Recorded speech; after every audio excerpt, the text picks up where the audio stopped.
नमस्कार, कोकणी थाट या आपल्या यूट्यूब चॅनलमध्ये तुम्हा सर्वांचं मनपूर्वक स्वागत।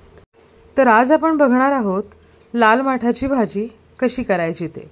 तर ही माझ्या आजीची पद्धत आहे, अगदी गावातल्या ठिकाणी जशी भाजी करतात ना तशी। चला तर मग पाहूया साहित्य आणि कृती। तर या इथे मी लाल माठाची भाजी स्वच्छ धुवून तिच्यामधलं पाणी निथळून घेऊन मग बारीक चिरून घेतलेली आहे। तुम्ही नुसते हाताने तुकडे केले तरी सुद्धा चालतील। तर अशा प्रकारे भाजी बारीक चिरून घ्यायची। यासाठी आपल्याला लागणार आहे एक मध्यम आकाराचा बारीक चिरलेला कांदा, आपल्याला किती तिखट हवंय त्यानुसार हिरव्या मिरच्या आणि ते 8 ते 10 पाकळ्या लसणीच्या ठेचून घेतलेल्या आहेत। लसणीचं प्रमाण जरा जास्त ठेवायचं, भाजीला चव खूप छान येते। आता इथे चवीनुसार मीठ घालून घ्यायचं आहे। तर पाल्याची भाजी आळते त्याच्यामुळे मीठ बेतानेच घालायचं आहे आणि 1 चमचा कच्चं तेल घालून घेते मी इथे। तर तेलाचं प्रमाण जास्त असेल तरी सुद्धा भाजीला चव येते, पण अगदी हेल्दी बनवायची असेल तर बेतानेच वापरा। आता हे कांदा, लसूण आणि मिरची, मीठ जे काही आपण एकत्र केले हे सर्व एकत्र कुस्करून घ्यायचं आहे, म्हणजे त्यांचे फ्लेवर एकमेकांमध्ये मिसळले जातील अगदी व्यवस्थित। मिठामुळे कांद्याला सुद्धा पाणी सुटतं आणि लसूण वगैरे असल्यामुळे ना त्याची चव खरंच खूप छान लागते।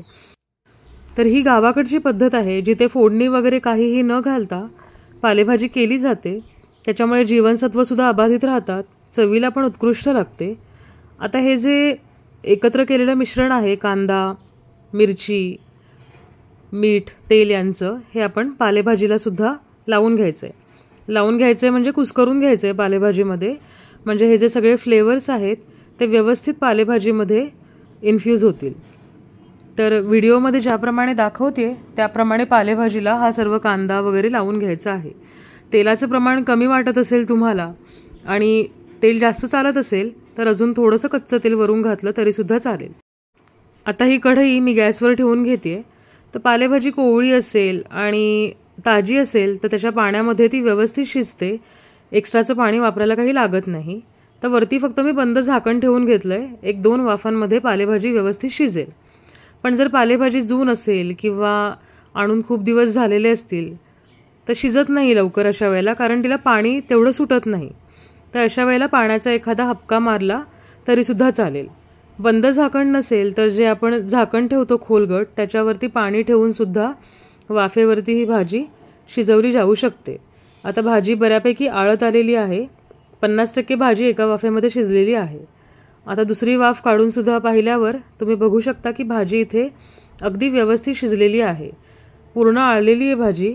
आत्ता थोडीशी चव घेऊन तुम्ही बघू शकता मीठ वगैरे काही अजून हवं असेल तर या भाजीमध्ये काही लोकांना गोडूसपणा आवडतो, तर ज्यांना गोडपणा आवडतो त्यांनी अगदी अर्ध्या सुपारी एवढा गुळाचा खडासुद्धा यात घालून चालेल, तशी देखील भाजी खूप छान लागते। पण हे ऑप्शनल आहे, पण ओला खोवलेला नारळ घालणं मस्ट आहे, याच्यामुळे भाजीची चव खूप सुंदर येते।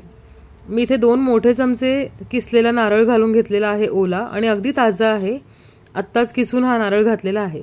याच्यामुळे भाजीला एक विशिष्टपणाचा गोडवा येतो आणि चवीला खूप छान लागते ही भाजी। तर भाकरी बरोबर वगैरे सगळी खातातच पाल्याची भाजी, पण गरमागरम भाताबरोबर पाल्याची भाजी नुसती कुस्करून खायला सुद्धा चांगली लागते, किंवा वरण भात आणि पाल्याची भाजी अतिशय उत्कृष्ट कॉम्बिनेशन आहे।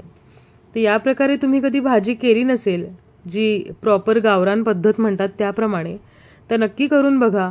आणि रेसिपी आवडली असेल, भाजी आवडली असेल तर आपल्या कोकणी थाट या यूट्यूब चॅनलला नक्की लाईक आणि सबस्क्राईब करा। धन्यवाद।